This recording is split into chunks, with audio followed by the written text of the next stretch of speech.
참 예수님 사랑합니다.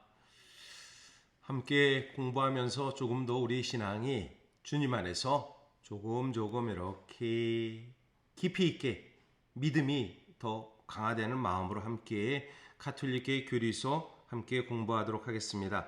오늘은 신앙의 언어에 대해서 공부하겠습니다. 171에서 171항입니다. 우리가 언어라는 것은 말한다는 거죠. 말이라는 것은 의사 전달이 되고, 또 한편 말은 그냥 말이 아니라 이렇게 손짓하는 것도 하나의 의사 표현의 또한 전달입니다. 특별히 우리가 일상적인 언어가 있고, 또 아이들이 가면 요즘은 다 축약된 말을 많이 쓰죠. 즐거운 시간, 즐시, 즐감 이런 얘기도 하는데, 이것은 언어적인 군이 서로 다르기 때문에 그들의 언어가 있고, 또 다른 특정한 집단의 언어가 있으면 또 우리 종교인들, 특별히 그리스도인들에게는 신앙의 언어가 있다라는 것을 기억했으면 좋겠습니다. 170입니다. 우리는 신앙 조문을 믿는 것이 아니라 그 조문이 표현하고 있는 신앙이 우리에게 접할 수 있도록 해주는 실제를 믿습니다.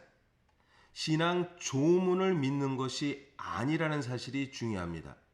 그 조문에 드러나는 것이 우리 안에서 우리가 접할 수 있도록 그 실제 있는 그대로 안에서의 나는 예수님을 믿습니다라는 것에 대한 것이 예수님을 믿는다라는 글이 아니라는 것입니다. 신자의 신앙 행위는 진술 자체에 머무르지 않고 진술된 실제에 머무릅니다. 우리는 이러한 신앙 조문, 즉 신경의 도움으로 실제에 다가갈 수 있습니다. 이로써 신앙의 표현과 전달, 공동체의 신앙 거행, 즉 전례, 신앙의 생활화가 점점 더 가능하게 됩니다.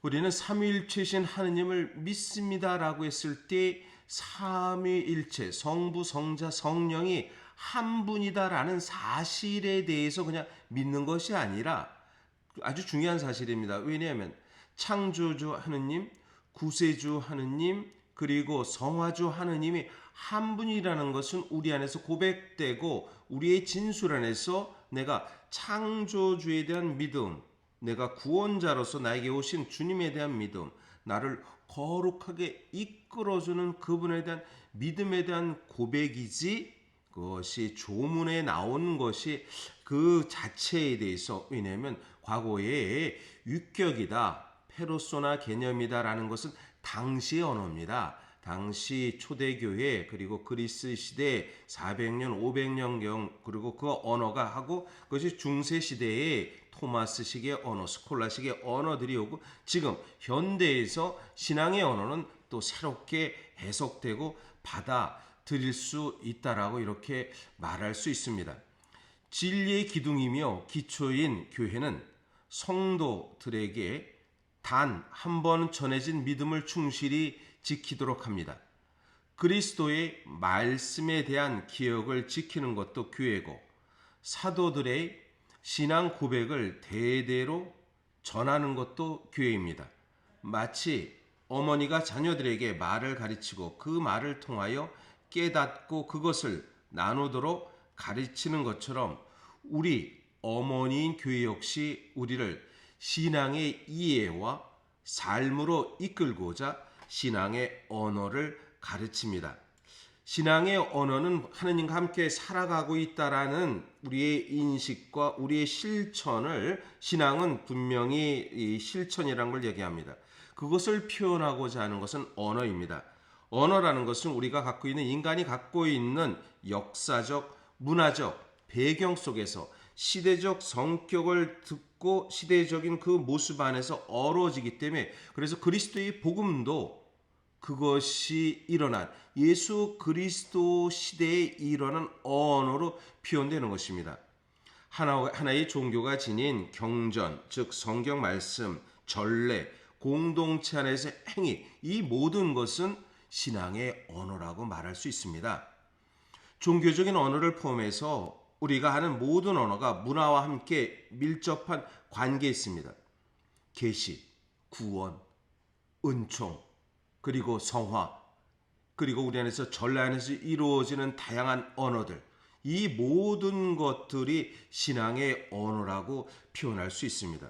그 신앙의 언어가 우리에게 어떻게 이해되고 어떻게 받아들이는가 했을 때 그것은 철학적인 기반을 통해서 이어졌고, 왜냐하면 철학은 지혜를 드러나고 지혜를 밝히는 것을, 우리 이성의 빛을 더 강화시키기 위해서 있기 때문에, 그래서 우리의 민족과 문화의 그 가운데, 그 안에서 이루어지는 것이 신앙의 언어이기 때문에 언어화된 체험들이 문화적으로 드러났고, 그래서 구약 성경은 이스라엘의 오랜 역사 안에서 하느님과의 연대성을 통해서 문화적인 그 체계, 그리고 어떤 형식, 방법, 그것이 전달된 것입니다. 그래서 구원의 역사가 이스라엘 민족을 통해서 드러난 역사성을 갖고 있고, 하나의 신앙의 언어를 통해서도 갖고, 신약도 마찬가지죠.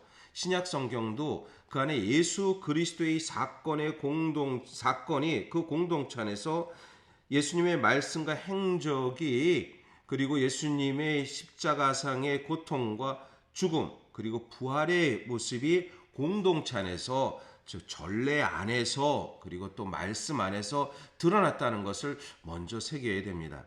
그래서 신앙의 원어는 두 개의 원천이 있습니다.